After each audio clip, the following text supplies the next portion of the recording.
walk through a forest, you expect the soil to be relatively dry. You can hear the leaves crunching beneath your feet. But in one forest, there's none of that. Quite the opposite. We'll most likely be knee-deep in water for the majority of the day, or more. This is a unique property of mangrove forests. The mangrove biome occurs along tropical coastlines where fresh water mixes with salt water. They experience high and low tides with soft and muddy soil. Mangroves are the only types of trees that thrive in salt water. They have many adaptations that allow them to live in areas with twice the salinity of the ocean. They have complex root systems above and below the water level, which provides structure in soft soil. Some of the roots go upward, which allow them to breathe even when the water levels rise, and some have salt pores in their leaves to get rid of extra salt gained by the water. Many factors affect a mangrove, or for that matter, any forest. These factors can be divided into biotic and abiotic factors, which are living and non-living respectively. Some abiotic factors that affect mangroves are water salinity, flooding, which includes tides, waves, and speed of the water current, temperature, sunlight penetration, and the nutrients from the water in the soil.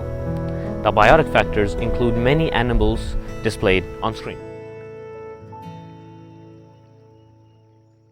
Some animals are unique to the mangroves, such as the proboscis monkey, the Galapagos penguin, the whale sharks, and fiddler crabs.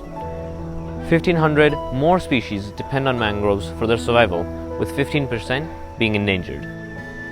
Adding to their biological significance, mangroves keep the ocean clean because their roots act as filters. By keeping the water clean and storing nutrients from the rivers, mangroves are increasing the number of fish and other healthy marine life surrounding the coasts. This also benefits the fishermen relying on the coast for their daily income. Many fish live inside dense system of roots as nurseries. The sheltered water is nutrient-rich and provides habitat for many marine species. Mangroves often also protect coastal areas from hurricanes, storms, erosion, and rising sea. Moreover, they act as natural carbon stores. Some mangrove forests have up to 6 to 8 times the amount of carbon stored than in tropical forests. When a plant dries in most forests, it decomposes on relatively dry soil, which keeps some carbon in the soil, and the rest is released into the atmosphere. However, because of the tangled roots and waterlogged soil, the carbon released from a decomposing plant or animal in mangroves is sealed from leaving the atmosphere. This carbon is trapped as long as the mangrove remains intact. Despite their relatively small coverage, just 1 kilometer square of mangroves can absorb the annual emission of 45,000 cars. Now let's take a look at the significance of this biome in biogeochemical cycles, cycles which transport biologically important chemicals through geography. One of the most important cycles in mangroves is the carbon cycle. The carbon starts in the atmosphere and is absorbed by the trees because of photosynthesis and converted to glucose. This glucose could be used for energy and converted back into CO2 to the atmosphere, or this glucose could be ingested by other animals and travels up the food chain. When either the plant or the animal dies, their body decomposes and releases the carbon. We touched on this before, but in most forests, the carbon is released back into the air. However, mangroves store almost all of the carbon in their soil. This makes mangroves carbon sinks. However, due to human deforestation and other activities, this carbon is being released back into the atmosphere, contributing to global warming. After understanding the significance, we need to understand how they are in danger. Indonesia contains the world's largest area of mangroves, with around 3 million hectares, which is 1/5 the total world's mangroves.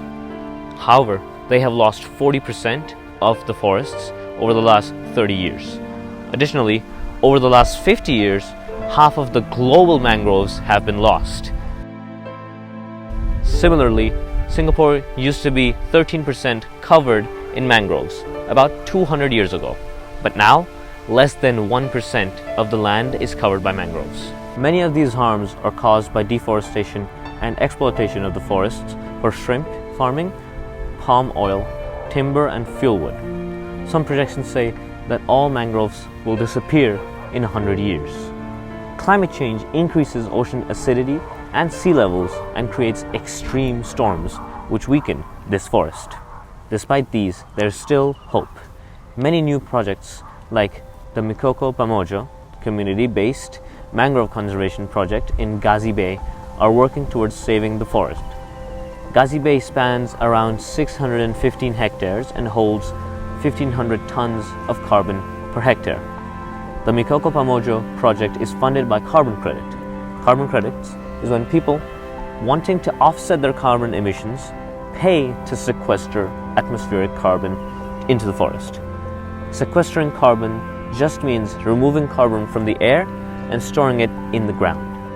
This presents an incentive for local communities to keep the forest instead of cutting it down.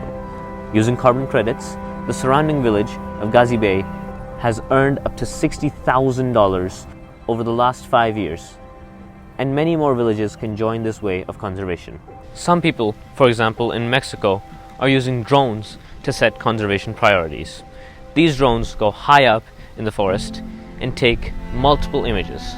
These images are then combined in a process called orthomosaic, which creates a high-definition map of the forest. This map can be used to measure the volume, coverage, and other aspects which can be further monitored. Now comes your part as a viewer. You can help raise awareness about these biomes, such as mangroves, and reduce your carbon footprint, which will help reduce climate change and make the world a better place.